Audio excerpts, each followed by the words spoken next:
a dejarte la batuta. Te doy te hago administrador.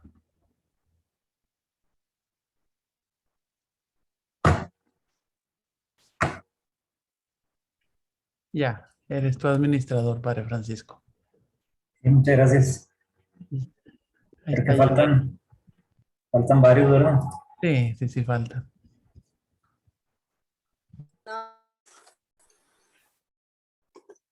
Bueno, ahí los vamos a ir aceptando. Sí.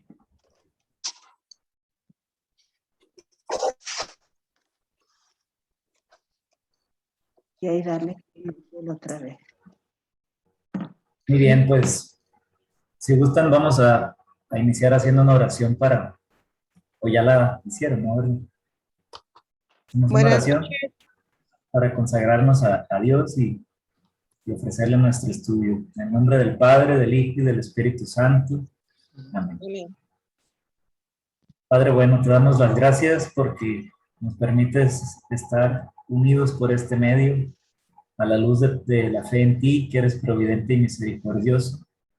Te consagramos estos momentos que dedicamos para conocer mejor el misterio que tu Hijo Jesús nos dejó.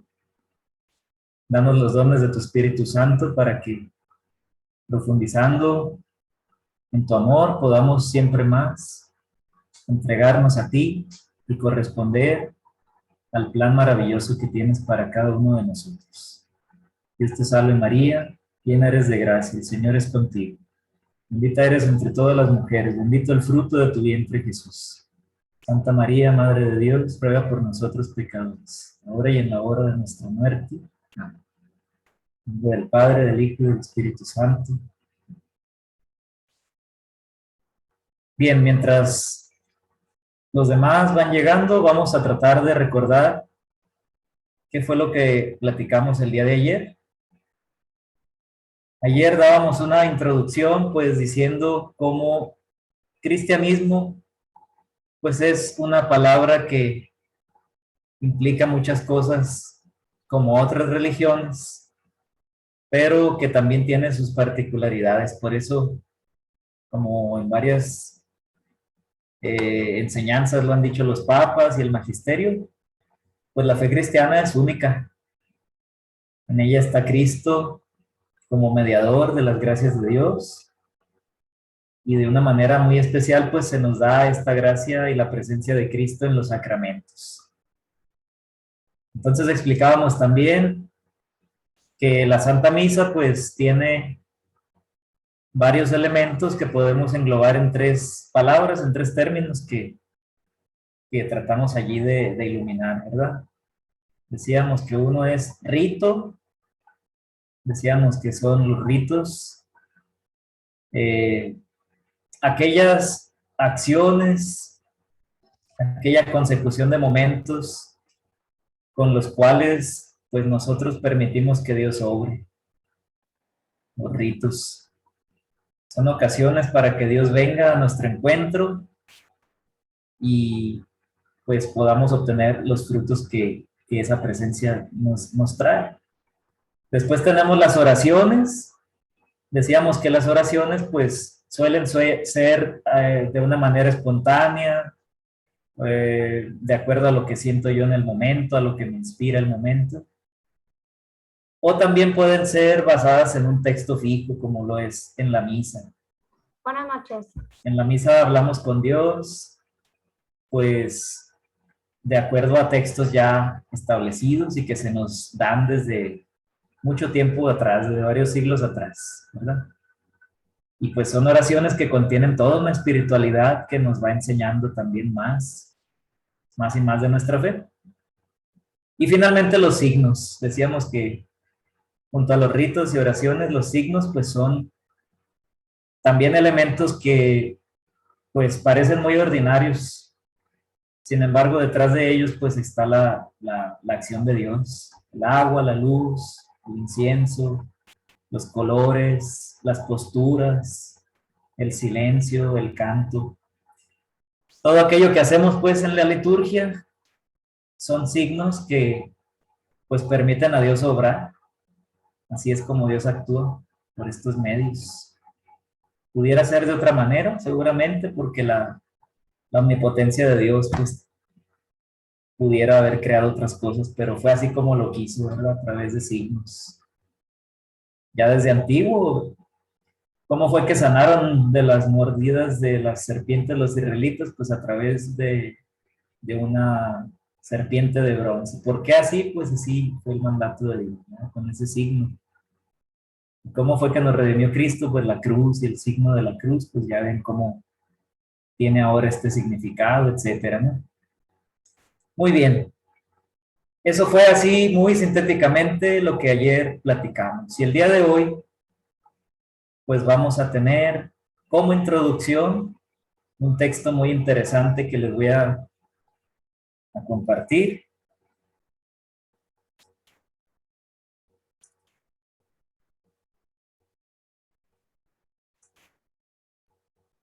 A ver.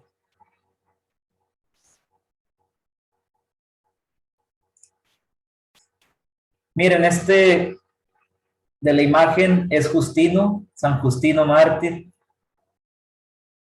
Seguramente muchos de ustedes han escuchado hablar de él. Es un personaje pues que vivió en el siglo II, que anduvo buscando la verdad y la buscó en varias confesiones, corrientes filosóficas. Y cuando llegó al cristianismo, pues dijo, aquí está esa verdad que tanto buscaba. Tiene una historia muy interesante, ¿no? Justino mártir tiene algunos escritos. Entre ellos están 2 apologías. Una apología pues era un escrito con el cual se explicaba qué es lo que se hacía en una religión, porque había muchas murmuraciones y acusaciones contra los cristianos. Entonces Justino escribe sus apologías explicando qué es lo que realmente hacen los cristianos, ¿no? Aquí vamos a hablar de la primera apología que San Justino dirigió al emperador romano Antonio Pío y al Senado. Este texto pues tiene muchas cosas muy interesantes. El extracto que vamos a leer narra cómo era la celebración eucarística en la que participaban aquellos cristianos del siglo II. Entonces Justino cuenta al emperador qué es lo que hacen en esas reuniones que llaman pues fracción del pan o asambleas eucarísticas. Pero fíjense en la fecha, ¿no? Es del año 150 o entre 150 y 155, bastante atrás, ¿no? Y bueno, vamos a ver este texto. Dice, siempre hacemos conmemoración de estas cosas y los que tenemos bienes, socorremos a todos los necesitados y siempre estamos unidos los unos con los otros, ¿no? Ahí está narrando pues cómo viven los cristianos. En todas las ofrendas alabamos al Creador de todas las cosas por su Hijo Jesucristo y por el Espíritu Santo. Y aquí inicia el relato interesante.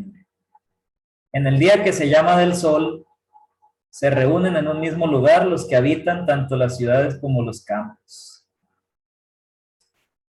Fíjense bien aquí, cuando Justino dice el día que se llama del sol, se refiere al domingo. Solo que Justino se está dirigiendo pues a alguien que no es cristiano, por eso le habla pues con términos que él entiende. Los paganos llamaban al domingo pues día del sol, como hasta la fecha en algunas lenguas, ¿verdad? Sunday en inglés y en alemán también Sonntag, todavía quedó. Y bueno, aquí día del sol pues hay que entenderlo como el domingo, o sea que ya en este tiempo, mediados del siglo II, el domingo ya tenía la importancia de ser el día dedicado para la reunión, ¿verdad? El día del Señor. Bien, se reúnen tanto los que habitan las ciudades como los campos. Y saben los comentarios de los apóstoles o los escritos de los profetas por el tiempo que se puede. Bueno, aquí esta es una traducción un poquillo rara, pero lo que está explicando es que lo primero que se hace es leer, ¿qué cosa?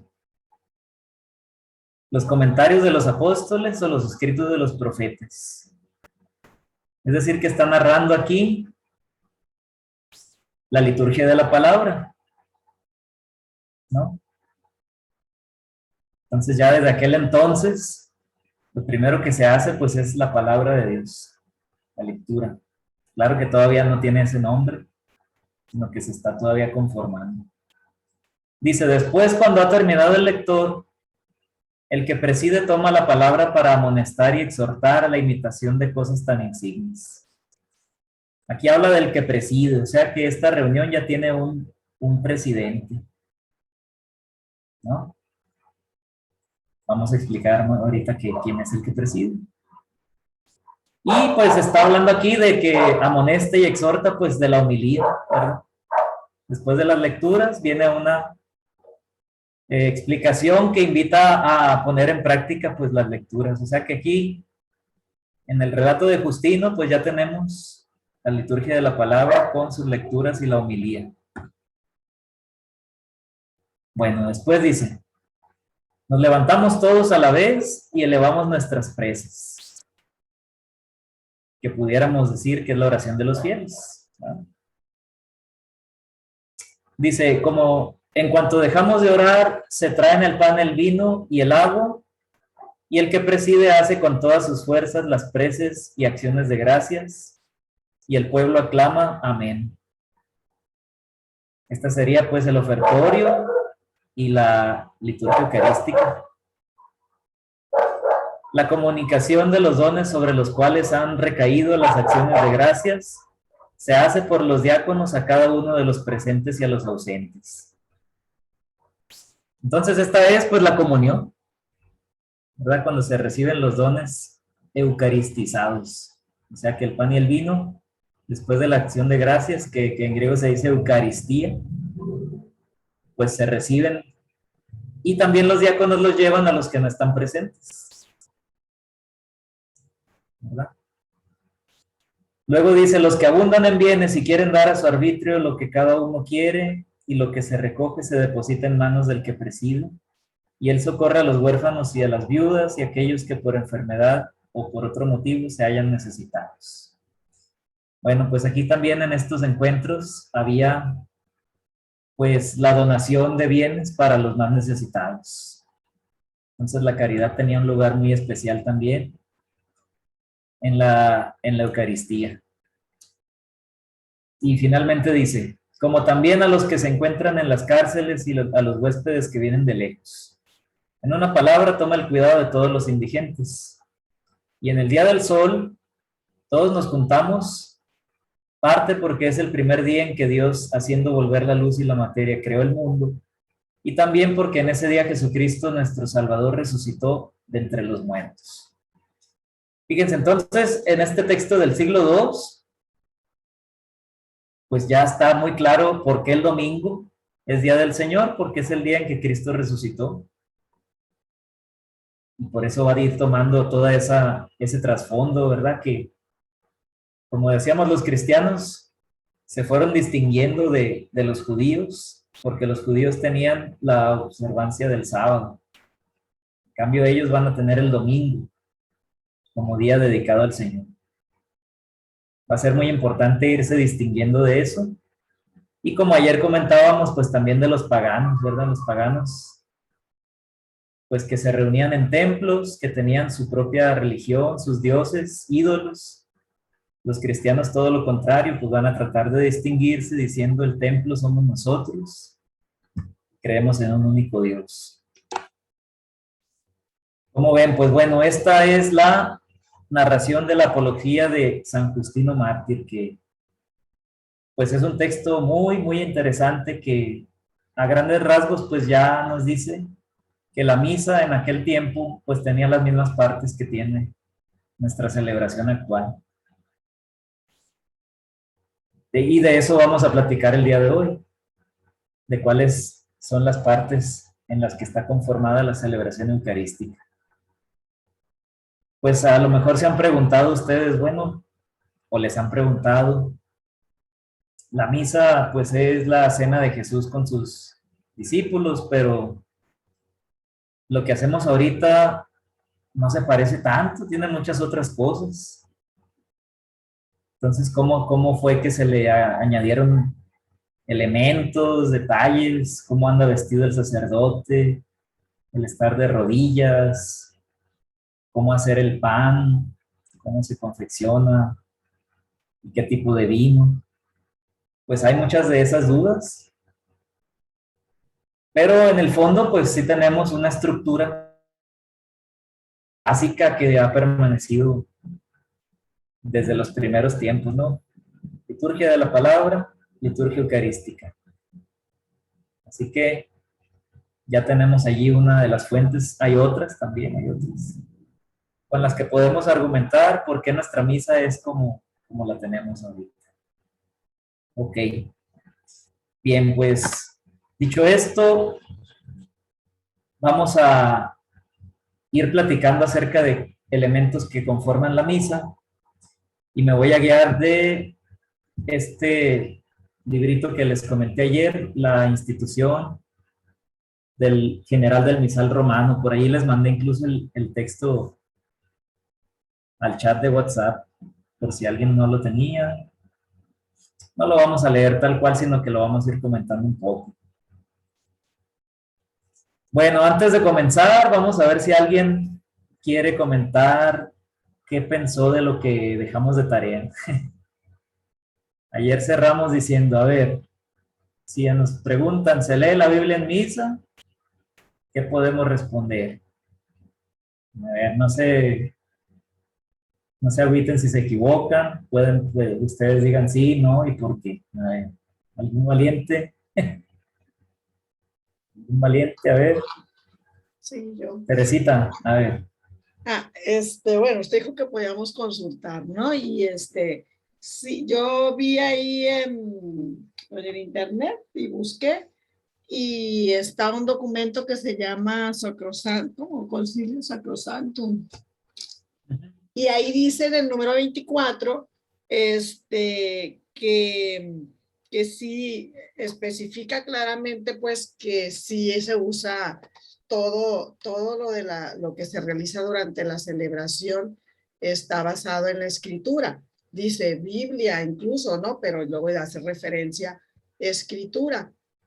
Y ya busquen, porque nada más menciona ese texto, ese numeral, digamos, hace referencia a eso, pero ya busquen otra parte que viene desde el inicio, o sea, que explica cada cita bíblica paso por paso de lo que estamos realizando durante la celebración, desde que empieza el Padre con el nombre del Padre, del Hijo y del Espíritu Santo, y ya va mencionando todas las citas bíblicas hasta que termina la celebración, ¿no? Son una infinidad.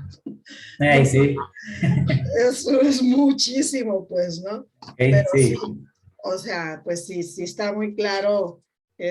Cuando usted hizo la pregunta ayer, yo honestamente le podría decir que de primeras pensé, bueno, pues sí se usa la Biblia porque las lecturas bíblicas, las lecturas de la liturgia de la palabra, pues todas son lecturas bíblicas, ¿no? Pero mi primer pensamiento, pues ese es el momento en que se utiliza la Biblia. Pero ya leyendo todos los documentos de estos que leí y que vi cómo está, pues es que realmente toda la celebración pues es palabra de Dios. Bien, gracias. Gracias, Teresita. A ver, ¿alguien más? Yo sí quería comentarle, padre. Sí. Cuando usted nos dio la tarea y nos hizo la pregunta, ¿se lee la Biblia en misa? Yo automáticamente pensé, pues la respuesta es lógica, pues sí, ¿no? Entonces ya después poniéndome a reflexionar y estudiar y leer algunos textos en referencia a ello, me puse a desglosar la pregunta, ¿se lee la Biblia en misa? Después caigo en la cuenta, puedo responder sí y puedo responder no.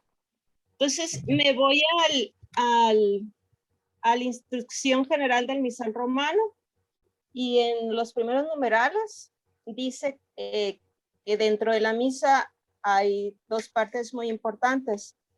que es la liturgia de la palabra y la liturgia eucarística, aunque otros autores manejan antes que los ritos iniciales y que después las oraciones finales y lo que sería la bendición final, ¿no? Pero si me enfoco yo a la liturgia de la palabra, me voy a las Sagradas Escrituras en Lucas 4:18, cuando el Señor Jesucristo dice: el Espíritu del Señor está sobre mí, porque me ha ungido para anunciar a los pobres la buena nueva. Y eso lo relaciono mucho con la Organización General del Misal Romano en el numeral 66, donde habla de la importancia de la figura del proclamador y lector de las Sagradas Escrituras durante la misa, que deben de ser personas aptas y diligentemente preparados, tanto en un aspecto espiritual, litúrgico y técnico. ¿Por qué? Porque en el Sacrosanto Concilio, en el numeral 7, Cristo nos comenta ese numeral que Cristo está presente. Bueno, nos habla que está presente en todos los aspectos de la Santa Misa, pero en especial en este aspecto dice que está presente en su palabra, pues cuando se lee en la iglesia la Sagrada Escritura es Él el que habla.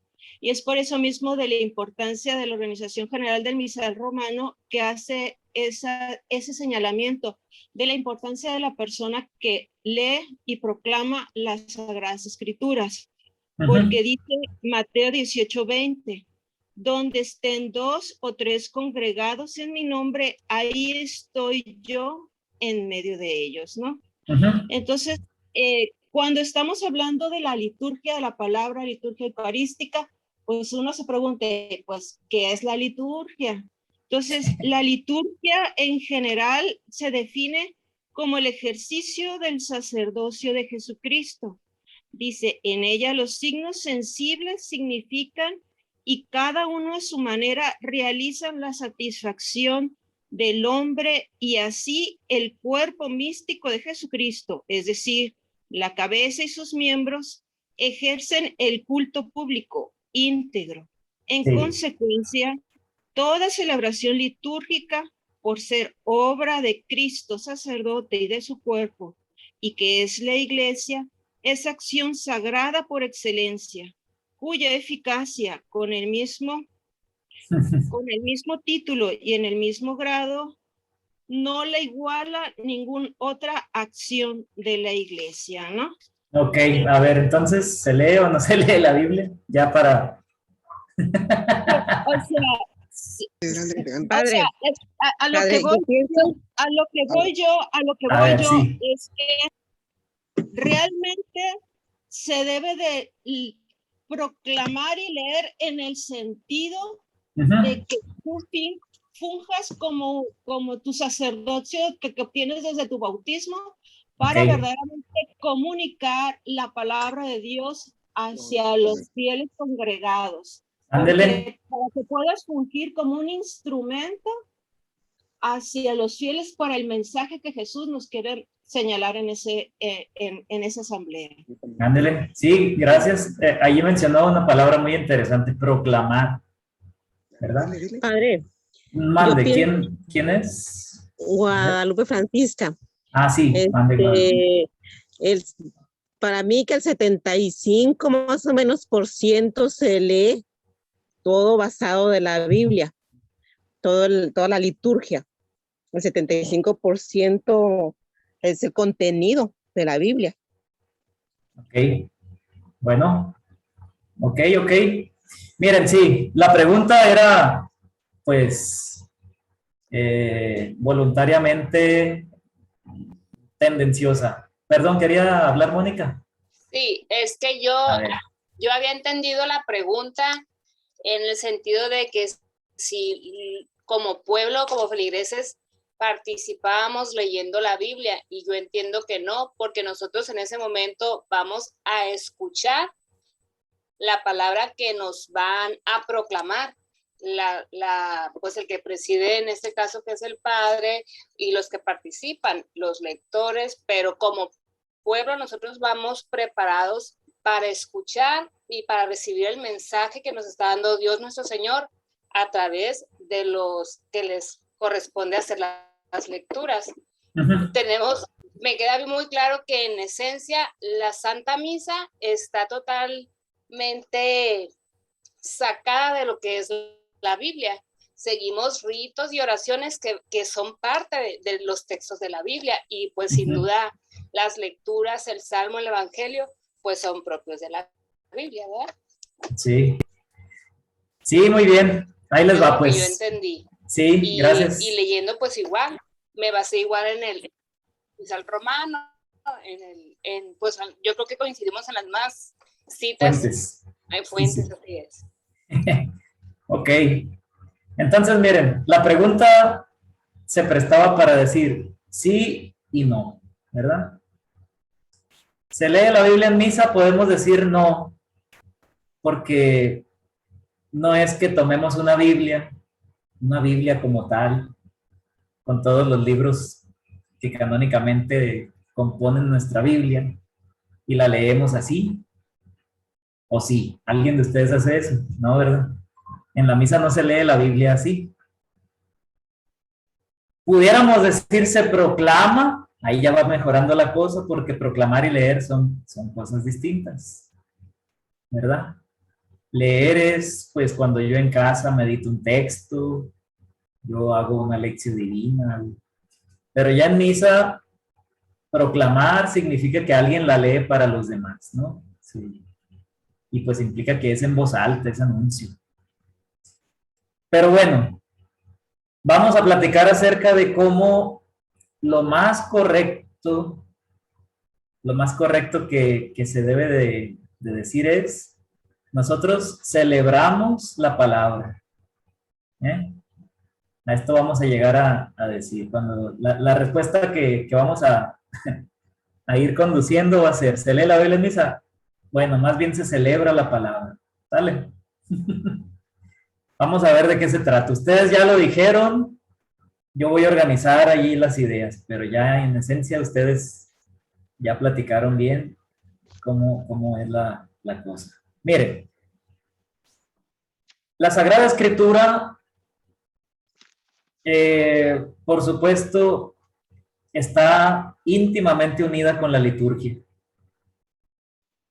Entonces, como ustedes decían, las acciones litúrgicas todas están inspiradas en la Sagrada Escritura, de alguna manera textual o a veces con alusiones. Voy a explicar qué significa esto. Textual es cuando yo digo literalmente un texto de la Biblia, ¿no? Por ejemplo, no sé, cuando en la misa se lee pues una de las lecturas y hicimos Salmo 91, tú que habitas al amparo, estás leyendo textualmente la cita bíblica. En cambio, las alusiones son como una referencia indirecta, pero que también hace pues alusión a la Biblia. Por ejemplo, cuando digo, Dios apacienta a su pueblo porque nos hace sentir seguros, porque nos lleva por a verdes praderas. Bueno, pues estoy haciendo referencia al Salmo 23, estoy haciendo referencia al Evangelio de Juan, del buen pastor. No lo estoy citando directamente, pero es una alusión, ¿verdad? Entonces eso también significa que la Biblia está presente de esa manera, ¿no? Así que, sí, en la misa tenemos la Sagrada Escritura, pero vamos a llegar a decir que celebramos la palabra. Eso vamos a decir. Pero antes vamos a explicar una parte inicial que se llama ritos iniciales. Antes de entrar al tema de la palabra, que va a estar muy bueno, vamos a explicar cómo es que al llegar a la celebración, hay una parte que te ayuda pues a ubicarte, primero a calmar los sentidos, a dejar atrás allá afuera de la iglesia pues los pendientes, las ocupaciones terrenas, porque estás por vivir un momento especial, ¿verdad? Esto lo dice el número 46 de la Institución General del Misal Romano. Allí se mencionan los ritos iniciales, ¿eh? Y ustedes pues ya los ubican, canto de entrada, no los voy a explicar uno por uno, pero ya los ubican ustedes, el saludo al altar, el acto penitencial. Cuando es una solemnidad se proclama o se canta el Gloria y la oración colecta. Estos primeros momentos, pues que ustedes ya han vivido, han visto, se ha tocado incluso participar allí. ¿Qué finalidad tienen? Pues los ritos iniciales son como un preámbulo para que al llegar nos dispongamos a vivir plenamente la celebración. Entonces, ¿qué podemos decir de estos momentos? Pues, por ejemplo, ¿cuál canto de entrada? ¿Cómo elegir el canto de entrada? Esa es la famosísima discusión que surge por ahí, ¿verdad? Que sea uno que se sepa toda la gente. No, mejor que sea pues instrumental o que sea el de la película de Disney que me gustó, porque se ríen, pero una prima mía se quiso casar con y lo hizo. No presidí yo la misa, pero se casó y el canto de entrada fue una, no les digo cuál para que no lo copien, pero era de una película de Disney, porque tenía mucho sentimiento para ellos y bueno. No, pues no. El canto de entrada, lo ideal es que pues nos ayude a ubicar bien el momento que estamos por vivir. Es decir, un canto que nos ubique diciendo, pues estamos llegando a participar todos de la mesa del Señor. Estamos reunidos y Dios está con nosotros. Estamos dejando allá todo lo que nos ocupa para poner nuestro corazón acá en sintonía con el Señor. O sea, el canto, la letra del canto, pues ya comienza como a dirigir mi corazón a lo que voy a vivir, ¿no? Y pues también antes de presentar tu ofrenda, reconcíliate con tu hermano, pues ahí tenemos el acto de dolor, donde también se nos perdonan los pecados, siempre y cuando mantengamos la comunión con Dios y con la iglesia, que no sean pecados mortales, ahí se nos perdonan, ¿verdad? Y bueno, pues ya sigue la oración colecta, que se llama así, colecta, porque cuando el sacerdote la lee, está también recogiendo la oración de todos los que están participando en la asamblea. Nada más habla el que preside, cuando dice oremos, pero allí con nuestro corazón nos estamos uniendo a esa oración todos, ¿verdad? Y eso significa participar, pues. Participar activamente es que aunque no hablemos, aunque no nos toque hablar a nosotros, pero sí estamos allí unidos, ¿verdad? En comunión con lo que se está viviendo. Bueno, entonces así los ritos iniciales son este preámbulo para la primera parte que, pues como mencionábamos, es una de las dos mesas de las que comemos, la mesa de la palabra. Entonces comienza la liturgia de la palabra, cuando ya las personas se sientan, el sacerdote pues dice, por Jesucristo nuestro Señor, amén. Las oraciones de la misa, si se fijan, terminan así. Por nuestro Señor Jesucristo, tu Hijo. Por Jesucristo, tu Hijo.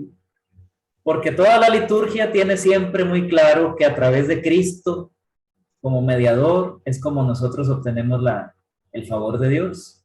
¿Por qué somos escuchados por Dios? Pues por los méritos de Cristo. Entonces todo lo que pidamos hay que pedirlo por Cristo y en el Espíritu Santo. Así que bueno, los ritos iniciales tienen esa función y ahora el sentarse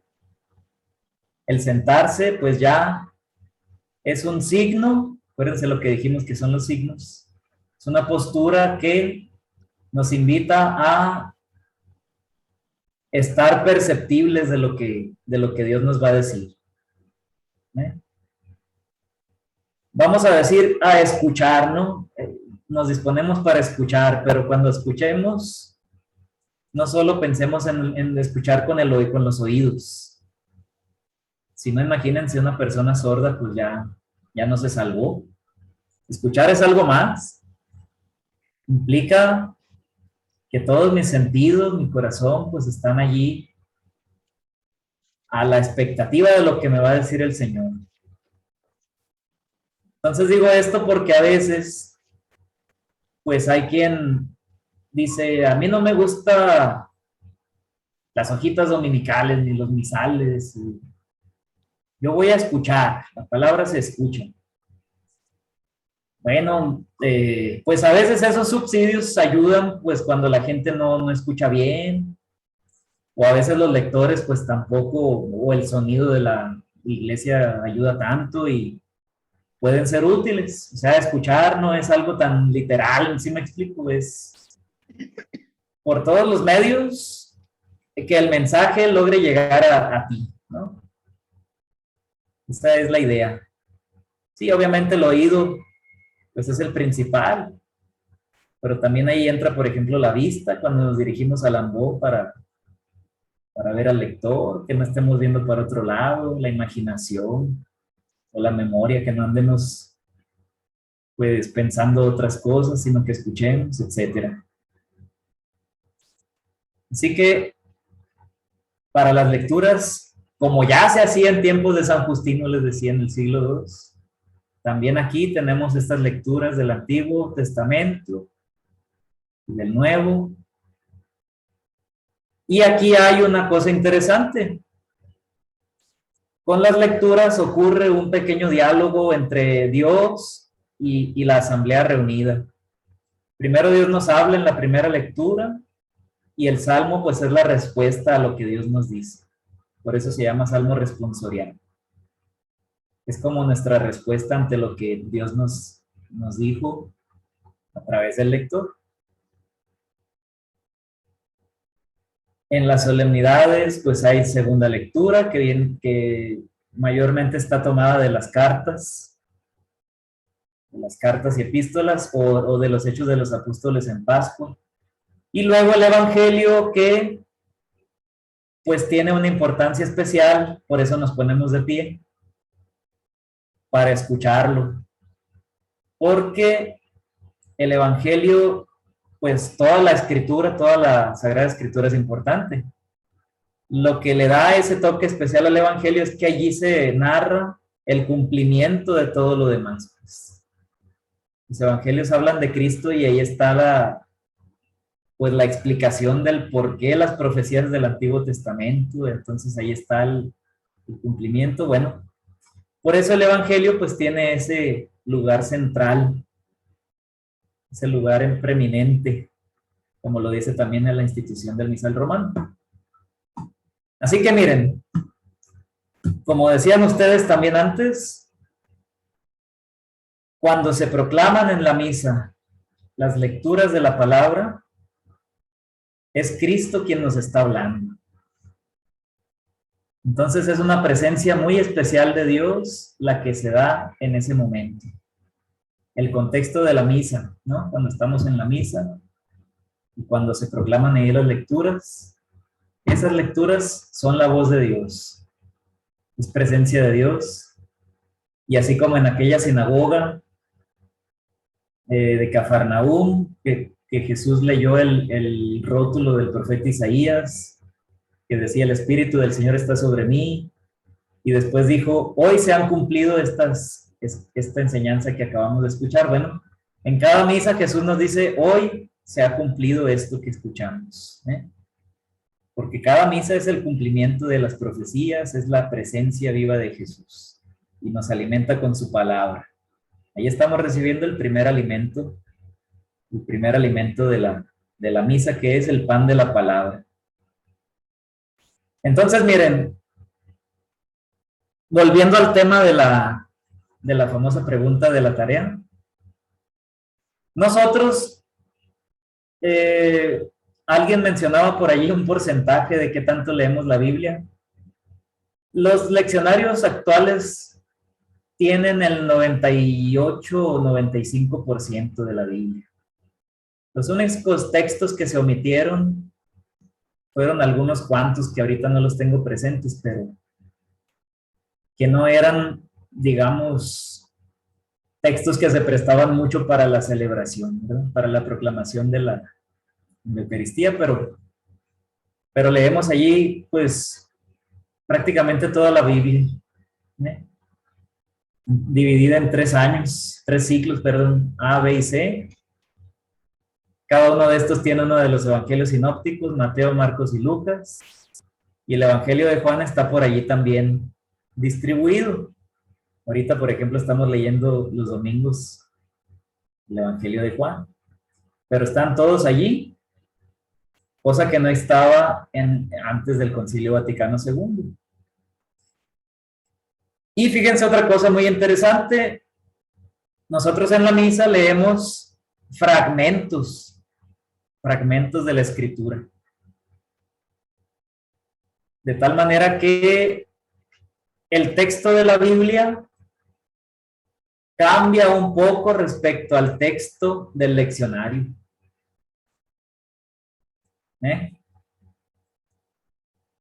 Esta pudiera ser entonces ya una idea para decir, leemos la Biblia en cierto modo. No coincide exactamente. Por ejemplo, el texto de la Biblia dice, por ejemplo en Mateo, 3 días después, Jesús tomó consigo a Pedro, Santiago y Juan y subió con ellos a un monte muy elevado y se transfiguró en su presencia. Eso dice la Biblia. El texto del libro litúrgico, del leccionario o del evangeliario dice, en aquel tiempo Jesús tomó consigo a Pedro, Santiago. Entonces, en aquel tiempo eso ya es un añadidura. Y esto, aquí surge una duda y decimos, ¿y esto quién lo inventó y quién se permitió? Pues esto se utiliza por lo menos desde el siglo IV, porque de aquellos años tenemos nosotros unos libros litúrgicos llamados comes en latín, que significa compañero, y vienen siendo los leccionarios antiguos, pues. O sea que ya desde la época del siglo IV se hacía esto de tomar un texto para cada celebración y que al inicio diga en aquel tiempo, por aquellos días, como dicen actualmente nuestras lecturas del Evangelio.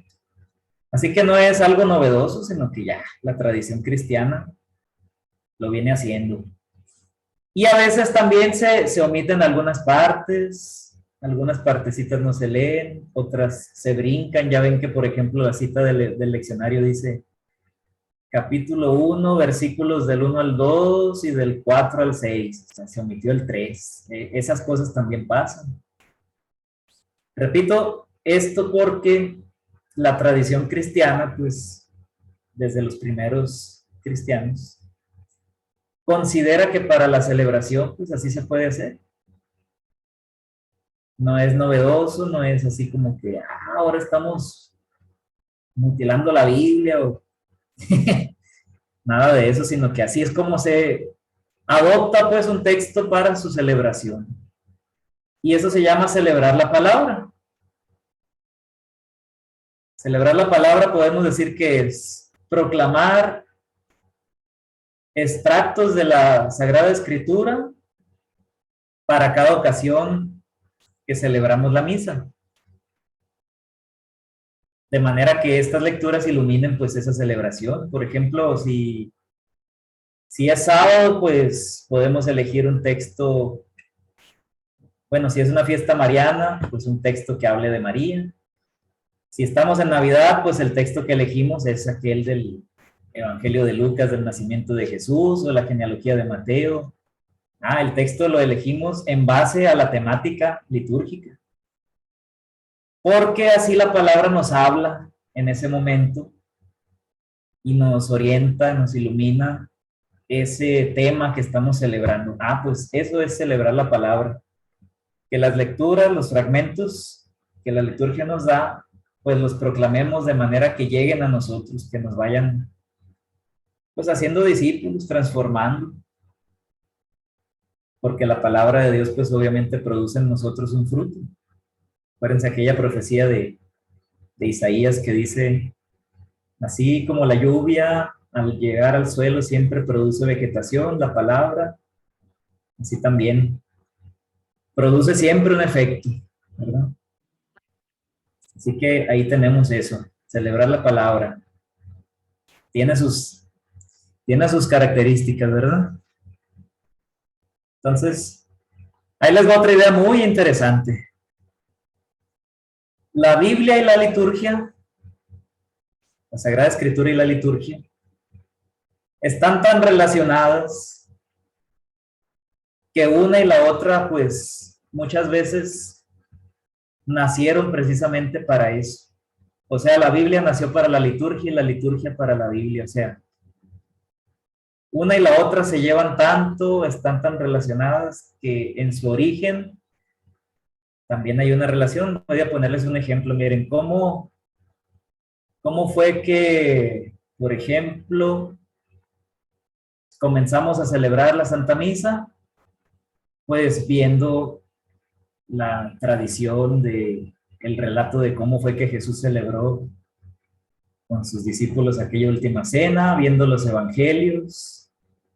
De allí de los textos de los evangelios se tomaron muchas de las frases para conformar las palabras de la institución, de la consagración. Y como ustedes decían, la misa está llena de citas bíblicas, pues la misa nace de la Sagrada Escritura. El saludo inicial del sacerdote, todo, ¿no? Y ahora ahí va la otra parte, también la Biblia nace de la liturgia. Muchos textos bíblicos pues fueron escritos precisamente para proclamarse durante la celebración de la asamblea. Les voy a poner un ejemplo que a mí me impresionó, miren, y que leí hace poco. Ustedes ubican el Evangelio de Lucas, ¿verdad? Donde aparece el famoso himno, bueno, el episodio en el que María visita a su prima Isabel, va corriendo a las montañas y al llegar encuentra a su prima y se acuerdan, Isabel dice, ¿quién soy yo para que la madre de mi Señor venga a verme? ¿Y qué dice María? Pronuncia aquella famosa, aquel himno que todas las tardes en vísperas se reza. Proclama mi alma la grandeza del Señor, ¿verdad? Entonces allí, ¿cómo fue que se puso por escrito esas palabras de María? ¿Alguien estaba ahí escuchando a María y tomó nota de lo que dijo? ¿Cómo fue que se llegó a tal precisión para decir María? Entonces dijo, proclama mi alma, todo ese texto. Pues está difícil, ¿verdad? Bueno, hay un autor que dice, ese texto pues era un himno que la tradición cristiana pues tenía y que seguramente se proclamaba en las celebraciones litúrgicas. Y Lucas, que lo conocía, el evangelista Lucas, pues lo puso allí atribuyéndoselo a la Virgen María en su evangelio. O sea, es un texto que ya existía antes de que, bueno, durante en el tiempo en el que San Lucas estaba escribiendo su evangelio y los cristianos ya se reunían, ya tenían la misa. En estas celebraciones se proclamaba ese himno. O sea, no es que lo haya dicho la Virgen María tal cual en ese momento cuando visitó a Isabel, sino que allí en el evangelio se le quiso poner en sus labios como un tesoro de lo que ya la gente pues conocía oralmente, ¿verdad? Y así como ese himno, pues hay muchos otros textos que los biblistas dicen, este texto pues viene de una tradición litúrgica, este texto aquí lo quisieron poner en este evangelio, pero era algo que se proclamaba pues en las reuniones litúrgicas. Así que pues la Biblia también nace de la liturgia en ese sentido. Muchos textos bíblicos pues nacieron en la reunión de los fieles. ¿Cómo ven? No sé si di la idea. Para esto, pues allí pudiéramos citar muchos autores y muchos ejemplos, pero para que vean cómo no hay Biblia sin liturgia y no hay liturgia sin Biblia, siempre van unidas. Toda celebración, pues, tiene esa estima, ese lugar privilegiado para la palabra de Dios. Hay un documento que se llama Verbum Domini del Papa Benedicto XVI, que es un documento que se publicó posterior a un sínodo sobre la palabra. Verbum Domini se llama.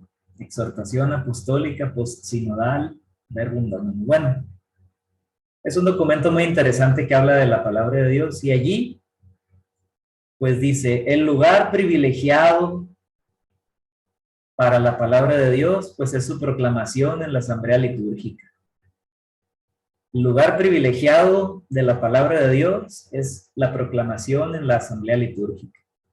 O sea que la Biblia, pues la podemos leer en casa, la podemos incluso, pues, meditar cuando vamos en el carro. Ahí podemos poner algún canto, algún audio, en donde estemos, ¿no? La Biblia siempre será valiosa porque es palabra de Dios.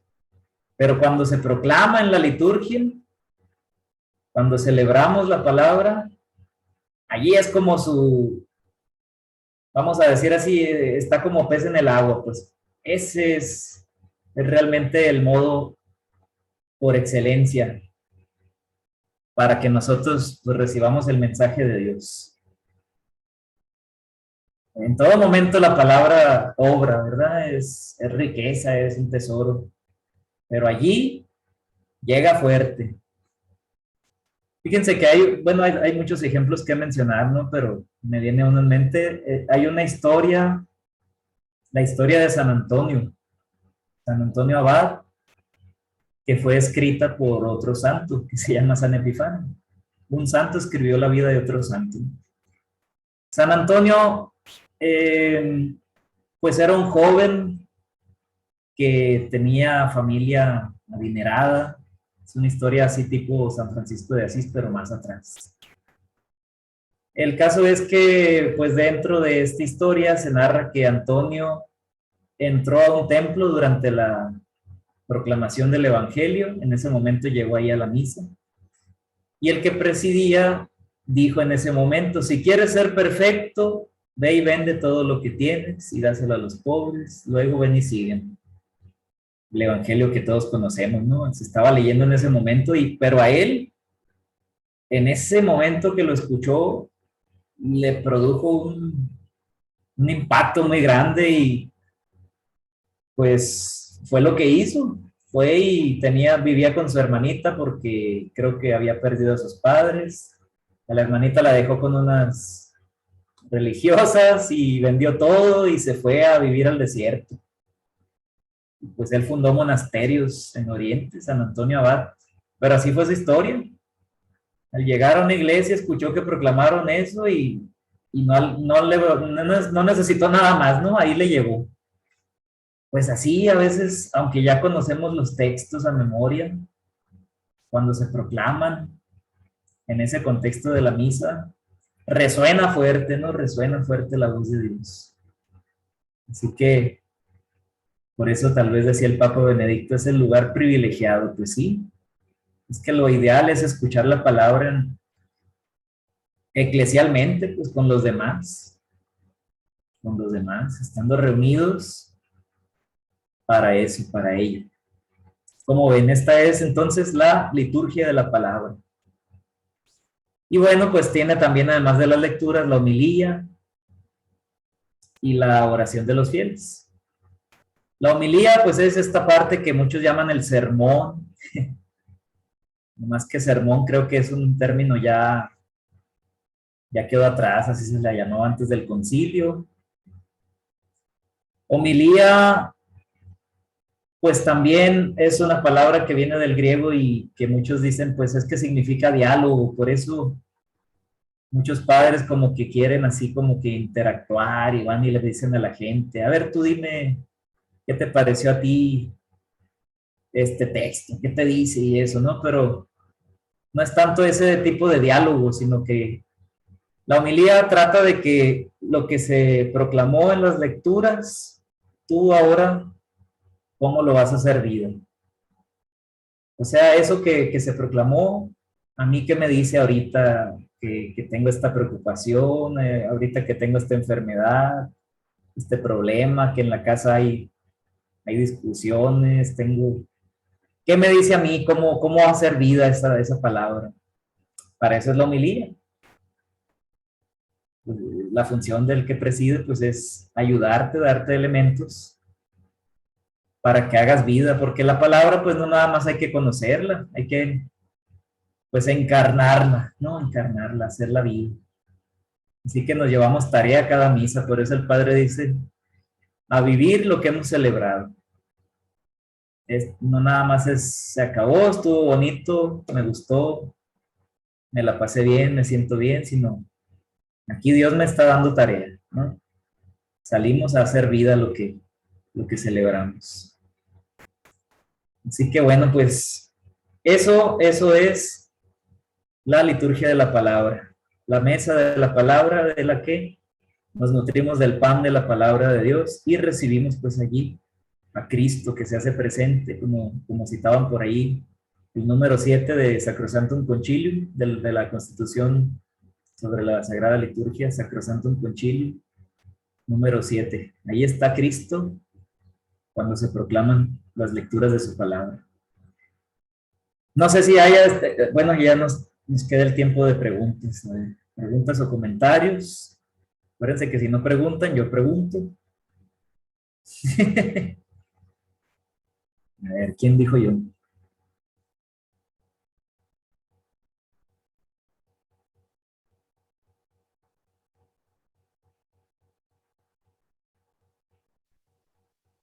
Nadie, bueno. ¿Cuál sería, disculpe, padre, A ver, sí. diferencia entre oración colecta y oración de los fieles? Ok. La oración colecta es una de las 3 oraciones que vienen ya fijas en el misal romano.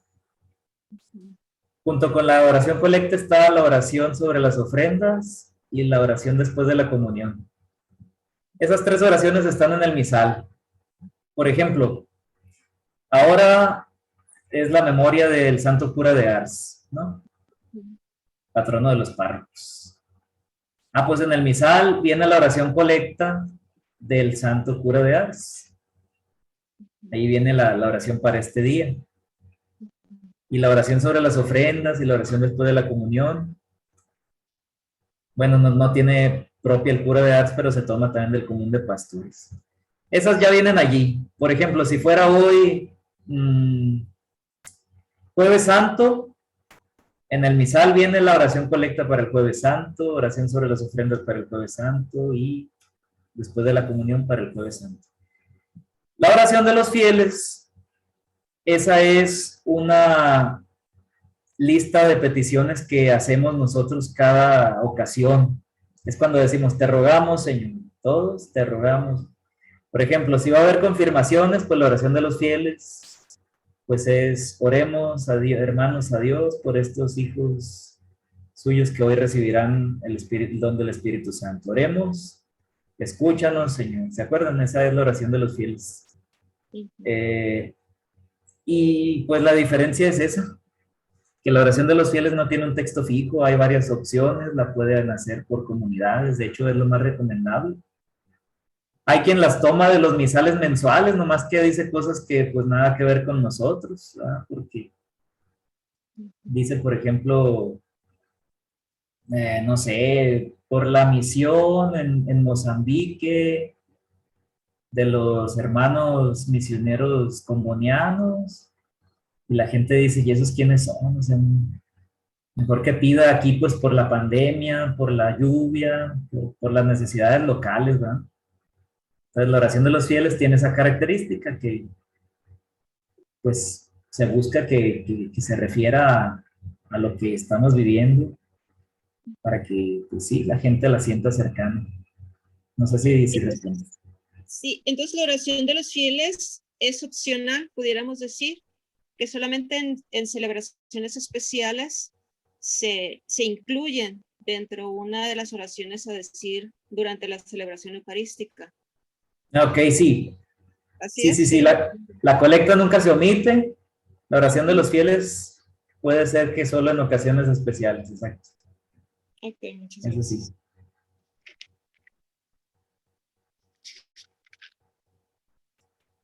Y padre, otra duda. Si A estamos ver. en el ciclo B, ¿por qué las lecturas del domingo utilizan texto de San Juan y no de Marcos? Sí, la respuesta corta es que el Evangelio de Juan está distribuido por allí entre los 3 ciclos para que también se medite, se lea. Sí, si se fijan, es el capítulo 6. Es el capítulo 6 que es muy interesante y muy largo, porque es todo desde la multiplicación de los panes hasta el momento en que Jesús, el discurso de quien come mi carne y bebe mi sangre, y muchos dicen qué palabras duras, quién podrá escucharles si se van. Es una polémica fuertísima. Entonces es un texto fundamental, eucarístico, y por eso se optó allí, pues, distribuirlo en algunos domingos. Pero sí, esa es la razón, está por allí presente. Por ejemplo, en Navidad, en la misa de la mañana está el prólogo de San Juan, que muchas veces así como que, dice uno, esperamos escuchar el evangelio de los pastores, de la estrella que guía a los magos, y nada, que es el texto de en el principio era el verbo y el verbo era Dios, y todavía estamos así como que despertando del desvelo de la cena de Navidad, y pum, el texto más teológico uno se encuentra, y ahí está también ese texto, ¿no? Bueno, a ver, ahí va una pregunta chiquita. No está tan... bueno, ¿es correcto decir Dios te bendiga o Dios te bendice? Ya ven que hay gente que dice así. A ver, sáquenme de esa duda porque yo entro en crisis existencial así. Dios te bendiga. A ver, creo que José. Dios te bendice. Bueno, ¿por qué? Me gusta que es sí, ¿por qué? Porque pues la bendición de Él siempre la tenemos. Ajá. Entonces al decir Dios te bendice, porque nos hace solamente ver el hecho de que siempre estamos bendecidos por Dios. Y el Dios te bendice es como que te lo deseo, que Dios ojalá y se apiade de ti. Sí, el detalle es que en la misa se dice el Señor esté con ustedes, ¿no? Entonces no está, estoy deseando que esté. Ahí es donde entro en conflicto yo, pues. O sea, ¿por qué el Padre no dice el Señor está con ustedes? Porque sí está, ¿no? No. Claro. Ay, ¿por qué decimos esté? Pues porque es un saludo. Un saludo utiliza el modo que llamamos subjuntivo, pues. Por eso decimos Dios te bendiga. No significa que nos te bendiga Dios, ni claro que sí, pues si estamos vivos ya estamos bendecidos. ¿Y cuál sería lo correcto, Padre? Pues como saludo, utilizar la forma de saludo, bendiga, Dios te bendiga. Esto es en todas las lenguas. En inglés, si han escuchado la misa, también se dice The Lord be with you, que es un subjuntivo, el Señor esté. Las cartas de San Pablo, así empiezan también. El Señor, no sé, la gracia de nuestro Señor Jesucristo, el amor del Padre, esté con ustedes. Es un saludo, por eso dice, deseo que esté, ¿no? Es como cuando decimos que te vaya bien. pues ya me va bien, pues estoy vivo, ¿no? Pero decimos que te vaya bien, que estés bien. Es como la manera en la que se está formulando la frase Sí, correctamente. exacto. Una manera gramatical, pues. Ok. Nada más que Padre, mucha... ¿no será también de que tú lo deseas, pero para que Dios esté verdaderamente contigo es porque tú también quieres tener una relación con Él, ¿no? Sí, yo creo que también entra un poquito en el hecho de que otras personas o otras denominaciones cristianas Sí, dicen yo declaro, yo esto, yo el otro, cuando sabemos que no es la manera correcta porque nosotros nos guiamos por la voluntad de Dios, ¿no? Yo creo que tenía que ver un poquito más o menos por ahí, en cómo lo decimos o estoy equivocada. tal vez, sí, tal vez hay un influjo porque pues sabemos que tenemos muchas otras denominaciones y sí influyen mucho en nosotros. Por ejemplo, yo cuando bautizo niños, en el rito del bautismo, pues les digo, vamos a felicitar a Brian porque ya es cristiano. Y tengo que, me nace decir, ya es católico, pues tengo que decir porque, pues, el rito dice cristiano, pero pues aquí también a veces dices cristiano, pero aquí a 2 cuadras hay un templo también cristiano. Y no vaya a ser que alguien salga ahí con que una confusión, ¿verdad? Sí, pues estamos influenciados por los hermanos, así que puede ser que también en esto, pero que nadie diga que no es correcto, pues es un saludo y el saludo tiene este modo subjuntivo, así que así es. Okay. Bueno, yo tengo 2 preguntas y una de las 2 se va a ir de tarea.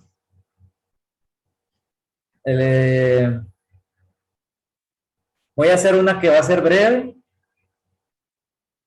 y la otra sí va a estar buena, va a ser así como la de ayer. ¿Vale?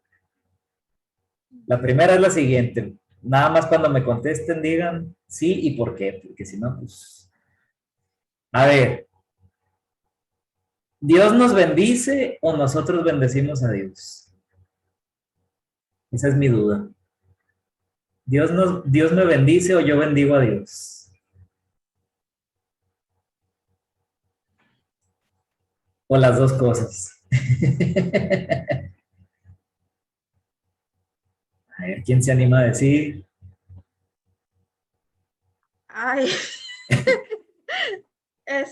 bueno, yo creo que pues Dios nos bendice, pero también nosotros al momento de cuando lo alabamos, cuando adoramos, nosotros también utilizamos mucho la frase de yo te alabo y te bendigo, mas no sé si está correctamente. Ahorita me puso a pensar, me hizo dudar. Entonces, Sí. pues, sí, pues yo creo que ambas. Sí, yo creo, todos sabemos que ambas cosas las decimos, ¿verdad? Uh-huh. Incluso la gente coloquialmente, ay, bendito sea Dios. Pero el chiste es entender qué estamos diciendo. ¿En qué sentido lo decimos también? Sí, ¿O exacto. cómo lo decimos? Exacto. Bueno, pero no está tan difícil, ahí va. Cuando Dios nos bendice, pues significa que nos está dando algo. Dios cuando bendice, da algo. Recibimos algo de Él, pues. Bíblicamente es así, por ejemplo, Dios bendijo a Abraham con una descendencia. Dios bendijo a su pueblo con una buena cosecha. Decir que Dios bendice es recibir un favor de Dios. Pero también nosotros bendecimos a Dios, no significa que le damos algo a Él, pues porque ¿qué le vamos a dar a Dios nosotros? No necesita nada de nosotros y somos tan pequeños y pobres, sino que al decir bendecimos a Dios, nosotros manifestamos gratitud y reconocemos la grandeza de Dios. Entonces, bendecir a Dios significa alabar a Dios. Esa es la cuestión. Por ejemplo, vamos a bendecir los alimentos, ¿no? Antes de comer.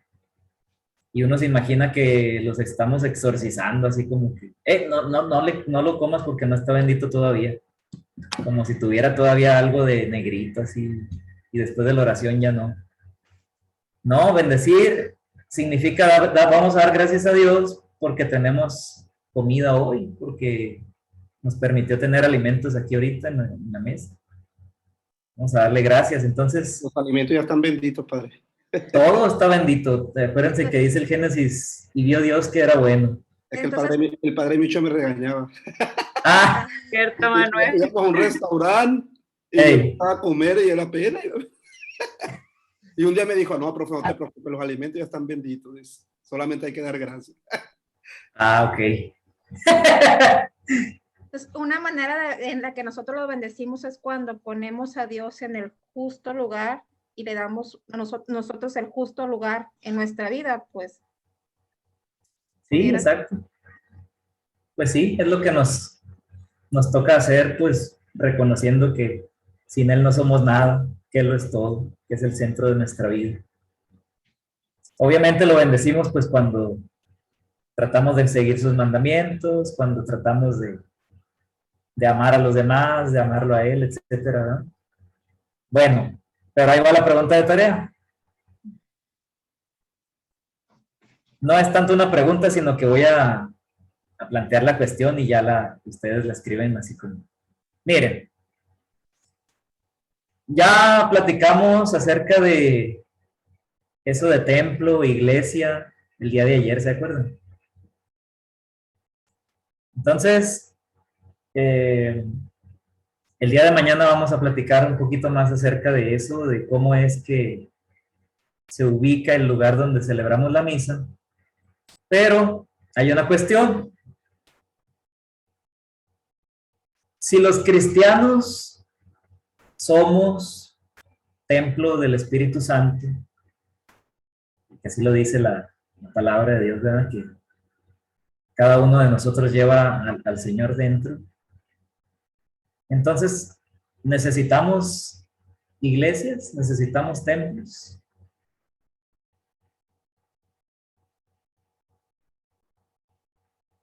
O sea, ¿para qué construimos iglesias si nosotros, pues, somos los templos? Y de ahí también tal vez brota la pregunta, bueno, si yo estoy en mi casa, no ocupo ir a misa, ¿no? Yo aquí tengo a Dios. Alguien pudiera decir, ¿no? Alguien, vamos a misa. No, yo aquí soy templo de la presencia de Dios, no ocupo ir a... Además allá hay mucho ruido, lloran los niños, el coro no ensayó. Mejor yo aquí, yo y Dios. Entonces, ¿cuál es el sentido de los templos o de las iglesias si cada cristiano es templo? ¿Cómo está esa relación? Esa es la pregunta. Y la vamos a platicar el día de mañana. A la misma hora y en el link que el padre Víctor ahí nos va a ayudar a organizar. Así que bueno, pues les agradezco, felicidades porque aguantaron todo el tema. Gracias por su paciencia y su atención. Oiga, padre, antes de que se vaya de este día. Bueno, yo estoy un poquito redondeando lo que estuvimos viendo este día, ¿no? O sea, de la liturgia de la palabra y la parte de la liturgia eucarística. O sea, también cualquier sacramento, para que realmente sea sacramento, o sea, o en su plenitud se dé como sacramento, tiene que incluir la liturgia de la palabra, ¿verdad? Porque en eso se sustentaría la emisión de dicho sacramento, ¿o estoy equivocada? Sí, la palabra, exacto, es una parte muy importante en los sacramentos, en todos. O sea, si se omite, si se omite la palabra, ¿no existe el sacramento? Sí, no podemos llegar a tanto, ¿no? Habría que ver cada uno de los sacramentos, pero el hecho es que sí, la palabra sí es importante que esté presente, porque a veces la quitamos para ahorrarnos tiempo y no. Pero no deja de ser válido el sacramento, ¿eh? No deja de ser válido, aunque no haya presencia de la palabra. Es que estuvimos bueno, yo estuve en un curso aquí en el Direct de penitencia y eso me llamó mucho la atención del padre Oscar, que nos comentaba sobre el ritual del sacramento de la reconciliación, de que sí debe de haber palabra y eso no me había tocado a mí, ¿no? Sí, así es.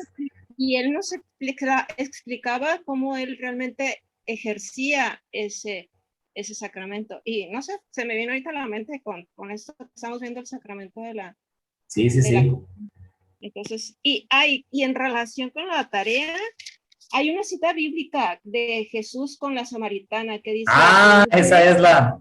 Ajá. En verdad te digo que llegará un momento en que adoraremos al Padre en espíritu y en verdad, ¿no? Algo así. Está relacionado con la tarea también, ¿no? Así es, muy relacionado.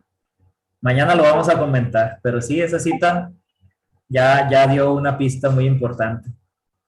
Es el Evangelio de Juan, el diálogo con la samaritana. Muy bien, pues que Dios los bendiga y que pasen bonita noche. Muchísimas gracias. Gracias, Padre. Hasta mañana. Buenas noches. Gracias. Buenas noches, muchas gracias, hasta mañana. Buenas noches. Feliz día. Buenas noches, muchas gracias. Hasta Gracias. Adiós.